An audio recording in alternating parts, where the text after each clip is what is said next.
Helpful होता है art की फील्ड में। आर्ट से जो भी तैयारी कर रहा हो, कोई भी एंट्रेंस का या किसी भी चीज़ का, ये क्वेश्चन सारे हेल्पफुल होंगे। अभी मैं जो करा रही हूँ ये मेडिवल आर्ट हिस्ट्री है, जो कि ईस्टर्न इंडिया के ईस्टर्न से बिलोंग करती है, जैसे कि बंगाल से बिहार, गुजरात में भी कुछ अपभ्रंश शैली हुई है, तो इसलिए गुजरात भी ले रही हूँ, बट ज़्यादातर ये ईस्टर्न ही कलाकृतियाँ हैं। तो पाल शैली, जैन शैली और अपभ्रंश शैली, ये सारा एक दूसरे से मिलता जुलता है। लास्ट में इसके कुछ क्वेश्चंस मुग़ल काल से भी होंगे, तो आप लोग मेरे चैनल से जुड़े रहिए, काफ़ी हेल्पफुल होने वाले हैं क्वेश्चंस और काफ़ी एंजॉय करेंगे आप। वन लाइनर में मैं आपको आंसर बताती जाऊंगी, अगर आपको नोट डाउन करना हो तो नोट भी करते चले जाइए, आपको काफ़ी हेल्पफुल होगा। बहुत ही अच्छे क्वेश्चंस हैं, बहुत ही ना बहुत ज़्यादा इजी है, ना ही ज़्यादा टफ़ है, मीडियम लेवल के क्वेश्चंस हैं, बट आपको एग्ज़ाम्स में हमेशा आते रहते हैं और इम्पॉर्टेंट क्वेश्चन है। कहीं ना कहीं ये सारे एग्ज़ाम्स में पूछे भी जा चुके हैं, तो ये बड़े ही इम्पॉर्टेंट क्वेश्चन मैं लेके आई हूँ। जो भी मेरे चैनल से नए हों, पहली बार विज़िट कर रहे हों, वो बेल आइकन को प्रेस कर लें और सब्सक्राइब का बटन रेड कलर का हो तो उसको क्लिक कर लें और बेल आइकन को प्रेस कर लें, जिससे कि मेरी नेक्स्ट वीडियोस आती रहेगी और आपको हेल्प होती रहेगी। और अपने दोस्तों से भी शेयर करें, ये काफ़ी अच्छा यहाँ पर वीडियोस बने हुए हैं, काफ़ी अच्छे वीडियोस मैंने बनाए हैं। पिछली बार टीजीटी पीजीटी की तैयारी में काफ़ी वीडियोस मैंने डाले थे, तो हेल्पफुल है ये चैनल, आप इसको सब्सक्राइब कर सकते हैं। ठीक है फ्रेंड्स, तो स्टार्ट करती हूँ। पहले मैंने 25 क्वेश्चंस तक करा दिया था लास्ट के, अब मैं 26 से स्टार्ट करूँगी। ठीक है, तो अब आज हम 30 क्वेश्चन सॉल्व करेंगे। 25 पिछली बार सॉल्व किया था, आज हम 30 क्वेश्चन सॉल्व करते हैं। ठीक है, तो क्वेश्चन ये है नेक्स्ट 26 नंबर का कि पापनाथ मंदिर किस शैली का बना मंदिर है। पापनाथ मंदिर जो है वो कहाँ पर स्थित है और किस शैली का बना है। ठीक है, तो ये जो शैली है इसकी, वो चालुक्य शैली है। ठीक है, चालुक्य शैली का है। चालुक्य के राजाओं ने पापनाथ मंदिर का निर्माण करवाया था। ठीक है, नेक्स्ट क्वेश्चन देखते हैं 27वां 27th। महावीर स्वामी का चित्र किस ग्रंथ में चित्रित किया गया है। महावीर स्वामी का चित्र, अब महावीर स्वामी से अगर देखा जाए तो ये जैन शैली हो जाएगी, जैन धर्म से संबंधित हो गया, क्योंकि महावीर स्वामी जैन धर्म से बिलोंग करते थे, जैन धर्म के प्रवर्तक थे। तो ये महावीर स्वामी का चित्रित ग्रंथ किस ग्रंथ में चित्रित किया गया है महावीर का चित्र। ठीक है, तो इसका राइट आंसर हो जाएगा कल्पसूत्र। चित्र कल्पद्रुम भी कहते हैं और कल्पसूत्र में कहते हैं। ठीक है, तो राइट आंसर कल्पसूत्र हो जाएगा। आप नोट डाउन करते हुए चलिए, या आपको ऐसे ही सुनना हो तो सुनते रहिए, बट आपको इसमें मैं 4 ऑप्शन नहीं दूंगी, एक ही ऑप्शन में आंसर बताती हुई जाऊंगी। ठीक है, इससे आपका समय भी बचेगा और आपको कन्फ्यूज़न भी नहीं होगी। तो याद रखिएगा, महावीर स्वामी का चित्र कल्पसूत्र में चित्रित किया गया था। ओके, नेक्स्ट क्वेश्चन है कल्पसूत्र को प्रकाशित करने का श्रेय किसे जाता है। कल्पसूत्र जो चित्रित ग्रंथ था महावीर स्वामी का, उसको प्रकाशित करने का श्रेय किसे जाता है। तो इसका राइट आंसर हो जाएगा श्री साराभाई मणिकलाल को। ठीक है, श्री साराभाई मणिकलाल को। ये जौनपुर से जो प्राप्त थी, और लिपि काल कितना था इसका 1464। ठीक है, 1465 ईस्वी में ये बनी थी और ये जौनपुर से प्राप्त थी। ठीक है, तो किसने प्रकाशित किया था, साराभाई मणिकलाल ने। ओके, याद कर लीजिए या नोट डाउन करते जाइए। 29 नंबर का क्वेश्चन, स्वर्ण अक्षरों में लिखित कल्पसूत्र की तीसरी प्रति, थर्ड प्रति जो थी, थर्ड वॉल्यूम जिसको कह सकते हैं, स्वर्ण अक्षरों गोल्डन लेटर्स में लिखा हुआ कल्पसूत्र का थर्ड वॉल्यूम कहाँ से प्राप्त हुआ है। तो ये कहाँ से प्राप्त हुआ है, इसका ऑप्शन मैं नहीं बता रही हूँ, ये है जौनपुर से प्राप्त हुआ है। ठीक है, नेक्स्ट क्वेश्चन है कालकाचार्य कथा किस धर्म से संबंधित हस्तलिखित चित्रित प्रति है। कालकाचार्य कथा, ठीक है, तो कालकाचार्य कथा जो है ये भी है जैन धर्म से संबंधित है। ठीक है, जैन धर्म से संबंधित हस्तलिखित सचित्र प्रति। हस्तलिखित में हैंड रिटन, सचित्र में चित्रित जिसमें चित्रों को चित्रण किया गया हो, पेंटिंग्स बनी हो। ठीक है, तो कालकाचार्य कथा जैन धर्म से संबंधित, रिलेटेड टू जैन धर्म, हैंड रिटन सचित्र प्रति मीन्स चित्रों को चित्रित किया गया है उसमें। ठीक है, सचित्र पुस्तक मीन्स जिसमें चित्र बनाए गए हों। पेंटेड बुक्स, कालकाचार्य कथा किसके बारे में है? कालकाचार्य कथा टू हुम, ओके, तो किसके बारे में चित्रित की गई है? अब हम देखेंगे इसका आंसर। इसको जो लिखा गया है वो जैन धर्म के अनेक तीर्थंकरों को चित्रित किया गया है। जैन धर्म में 24 तीर्थंकर 24 तीर्थंकर थे। तीर्थंकर मीन्स उनके जो अनुयायी होते हैं, जो उनके प्रवर्तक थे।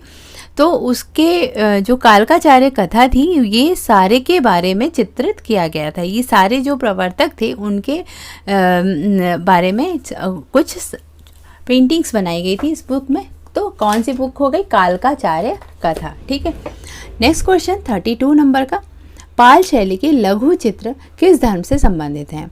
तो लघु चित्र मिनिएचर पेंटिंग पाल शैली हो गया। पाल शैली के मिनिएचर पेंटिंग्स किस धर्म से संबंधित है? ठीक है, तो ये किससे था? धर्म बौद्ध धर्म से संबंधित था। ठीक है, पाल शैली के लघु चित्र बौद्ध धर्म से संबंधित थे। ओके, नेक्स्ट क्वेश्चन 33, जैन शैली में चित्रित पुस्तकें कौन कौन सी हैं?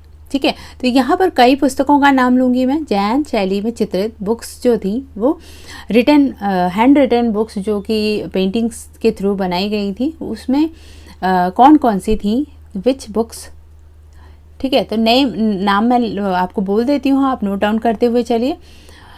निशित चूर्णी, त्रिसष्टि सलाखा पुरुष चरित, बाल गोपाल स्तुति, रति रहस्य, दुर्गा सप्तसती, वसंत विलास, कथा सरित सागर, चौर पंचाशिखा, गीत गोविंद इत्यादि। तो ये सारे जो थे, एक बार और मैं बोल देती हूँ। निशित चूर्णी, त्रिसष्टि सलाखा पुरुष चरित, बाल गोपाल स्तुति, रति रहस्य, दुर्गा सप्तसती, वसंत विलास, कथा सरित सागर और चौर पंचाशिखा।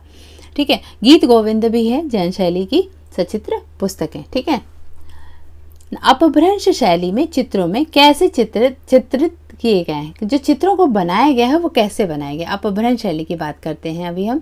ठीक है, अपभ्रंश शैली में चित्रों को कैसे चित्रित किया गया है? तो इसमें क्या किया गया है कि सीमांत रेखाओं को, जो चित्रों की जो बाहरी रेखाएं थी, उसको निब से ब्लैक कलर से चित्रित किया जाता था। ठीक है, तो एक ब्लैक कलर की आउटलाइनिंग होती थी इसमें, तो उसके द्वारा चित्रित किया था। और काली स्याही ब्लैक इंक से किया जाता था। ठीक है, एक नोकदार पेन होती थी, उससे ब्लैक इंक से किया जाता था। ठीक है, नेक्स्ट क्वेश्चन है 35 नंबर का। 1924 ईस्वी में बर्लिन म्यूजियम जर्मनी में कल्पसूत्र की सचित्र प्रति की खोज किसने की थी? जो हैंड रिटन जो पेंटिंग्स वाली बुक्स थी, उसकी खोज, उसका इन्वेंशन किसने किया था, उसका पता किसने लगाया था? तो इसका राइट आंसर क्या हो जाएगा? 35 का 1924 ईस्वी में बर्लिन म्यूजियम जर्मनी में कल्पसूत्र की सचित्र प्रति की खोज की थी आनंद कुमार स्वामी ने। ठीक है, आनंद कुमार स्वामी ने इसको खोजा था। पाल राजाओं की आस्था किस में थी? पाल राजाओं की आस्था किस धर्म में थी? ठीक है, तो धर्म में किस धर्म से थी? बौद्ध धर्म से थी। बौद्ध धर्म में हीनयान, महायान, तंत्रयान और वज्रयान, ये चार उनके वो थे, क्या कहेंगे इसको, एक शाखा होती है। शाखा मीन्स एक क्षेत्र होता है, जो कि आप ये समझ लीजिए कि ये है बौद्ध धर्म। बौद्ध धर्म में 4 शाखाएं थी, हीनयान, महायान और तंत्रयान, वज्रयान। ठीक है, तो हीनयान में भगवान बुद्ध को एक नॉर्मल इंसान माना जाता था। महायान में भगवान बुद्ध को चित्रित किया जाने लगा, एक भगवान के रूप में माने जाने लगा। तो इस तरीके से पाल राजाओं की आस्था किस में थी? वो थी बौद्ध धर्म में। और बौद्ध धर्म में कितनी शाखाएं थी? 4 शाखाएं थी। वैसे तो 2 ही होती हैं में, बट वज्रयान और तंत्रयान का भी जिक्र आता है, इसलिए मैंने आपको बताया है। ठीक है, पाल शैली में चित्रित प्रतियां कौन सी थी? ठीक है, पाल शैली में चित्रित प्रतियां में जो पेंटेड बुक्स थी वो कौन कौन सी थी? अभी मैंने जैन शैली का बताया था, अभी पाल शैली का बताती हूँ। जिसमें थी साधनमाला, गंधव्यूह, करण देव गुहा, पंचशिखा, ये सब पोथियाँ थी जो कि महायान बौद्ध धर्म से संबंधित थी। ठीक है। नेक्स्ट क्वेश्चन 38, पंचशिखा किस धर्म से संबंधित ग्रंथ है? पंचशिखा बौद्ध धर्म से संबंधित है और महायान। पंचशिखा अभी कहाँ पर सुरक्षित है? पंचशिखा कहाँ पर सुरक्षित? पंचशिखा कहाँ पर सुरक्षित है? पंचशिखा जो है वो कैम्ब्रिज विश्वविद्यालय के पुस्तकालय में संग्रहित है। ठीक है। नेक्स्ट क्वेश्चन है 40, बुद्ध की मानवीय रूप में प्रतिमाएं चित्र की किस संप्रदाय में प्राप्त हुई हैं? हाँ, तो यहाँ पर बात हम करते हैं जैसे बुद्ध की जो शाखाएं थी हीनयान, महायान, तो हीनयान में भगवान बुद्ध को नॉर्मल इंसान माना जाता था, इस वजह से उनके कोई चित्र नहीं बनते थे, उनको उस तरीके से पूजा नहीं जाता था, वो नॉर्मल इंसान की तरह समझे जाते थे।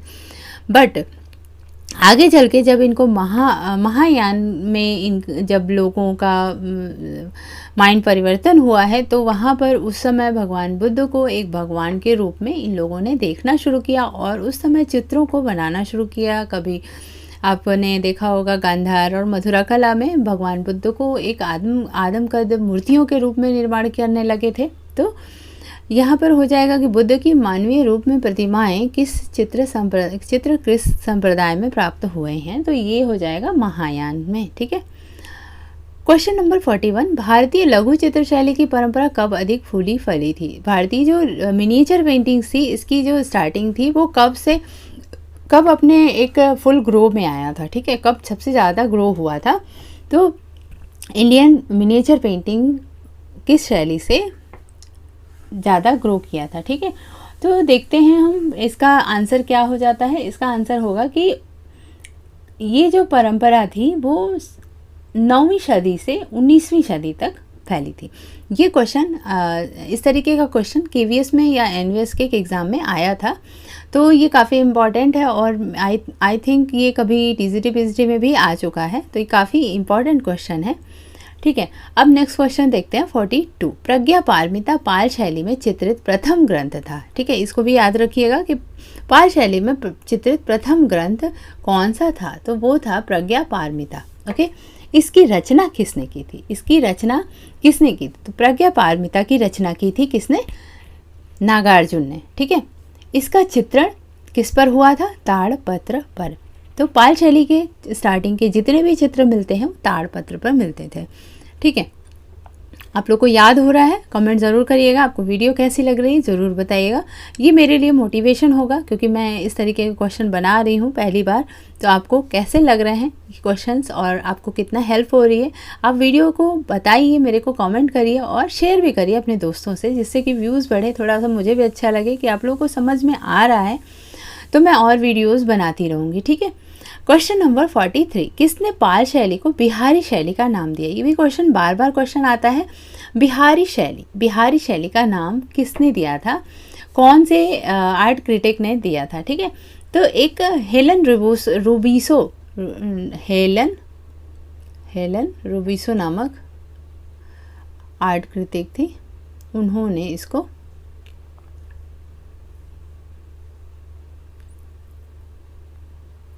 बिहारी शैली के नाम से बताया था। ठीक है। नेक्स्ट क्वेश्चन देखते हैं, गौतम बुद्ध ने किस स्थान पर महापरिनिर्वाण प्राप्त किया है? ठीक है, महापरिनिर्वाण भगवान बुद्ध ने कहाँ पर प्राप्त किया है? इसका राइट आंसर हो जाएगा कुशीनगर में महात्मा बुद्ध ने महापरिनिर्वाण को प्राप्त किया था। ओके, नेक्स्ट क्वेश्चन है 45 नंबर का, नालंदा विश्वविद्यालय की स्थापना किसने की थी? नालंदा विश्वविद्यालय की स्थापना किसने की थी? क्वेश्चन अक्सर पूछ लेता है। तो इसकी स्थापना हुई थी गुप्त राजवंश में, और गुप्त में कौन सा शासक था? कुमारगुप्त प्रथम ने करवाया था। आप नोट डाउन करते चलिए। नालंदा विश्वविद्यालय की स्थापना गुप्त काल में हुई थी और कुमारगुप्त प्रथम ने इसकी स्थापना करवाई थी। ओके, नेक्स्ट क्वेश्चन 46, चौर पंचशिखा किस धर्म से संबंधित ग्रंथ है? चौर पंचशिखा जो है वो जैन धर्म से संबंधित ग्रंथ है। ठीक है, चौर पंचशिखा जैन धर्म से संबंधित है। ओके, क्वेश्चन नंबर 47, पाल पोथी चित्रों का समय क्या था? पाल पोथी चित्रों का समय क्या था? 8वीं से 12वीं शताब्दी तक पाल पोथी चित्र, पाल धर्म से, पाल शैली से जुड़े हुए पोथी चित्र जो बुक्स में मिनिएचर पेंटिंग्स बनते थे जो कि छोटे छोटे स्क्रिप्ट होते थे और मिनिएचर पेंटिंग्स होती थी, उनके ऊपर चित्र कब बने थे? तो 18th सेंचुरी से 8वीं शताब्दी से 12th सेंचुरी 12वीं शताब्दी तक बने थे। ओके, नेक्स्ट क्वेश्चन 48, पाल शैली के प्रमुख कलाकार कौन थे? तो बहुत ही फेमस है ये दोनों नाम। पाल शैली के कुछ प्रमुख कलाकार हैं जैसे कि धीमान और वित्तपाल। ओके, तो क्वेश्चन अक्सर आ जाता है कि धीमान और वित्तपाल किस शैली के प्रमुख कलाकार थे? पाल शैली के कलाकार थे। ऐसे भी पूछ लेगा पाल शैली के प्रमुख कलाकार का नाम बताइए, 4 ऑप्शन दे देंगे, उसमें धीमान और वित्तपाल। ठीक है, तो आप याद रखिएगा।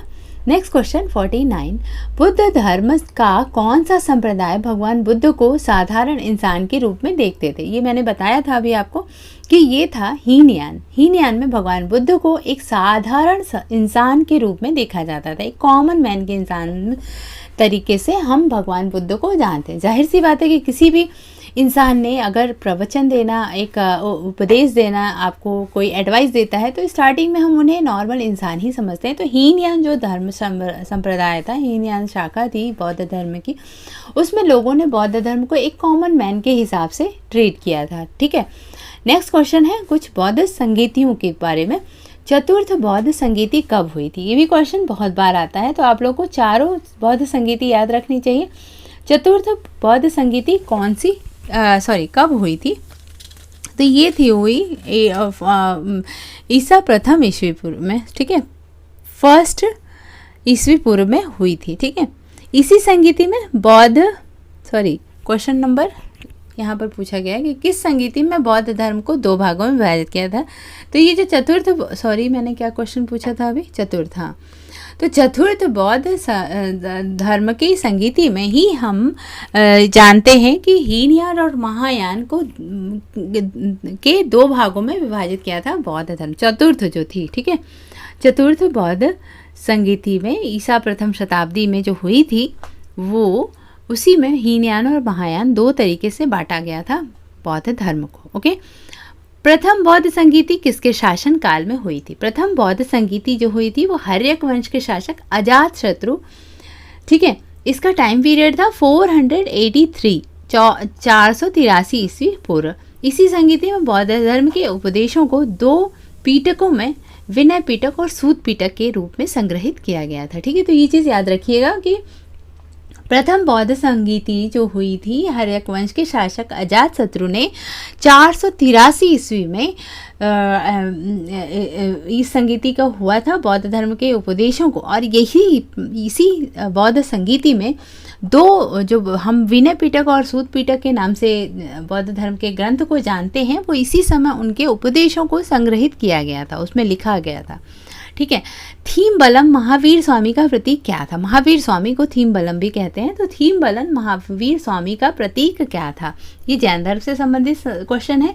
तो इसमें जो थे थीम बलम महावीर स्वामी का प्रतीक हाथी को माना जाता है। ये अंतिम 24वें तीर्थंकर थे। महावीर का जन्म कब हुआ था?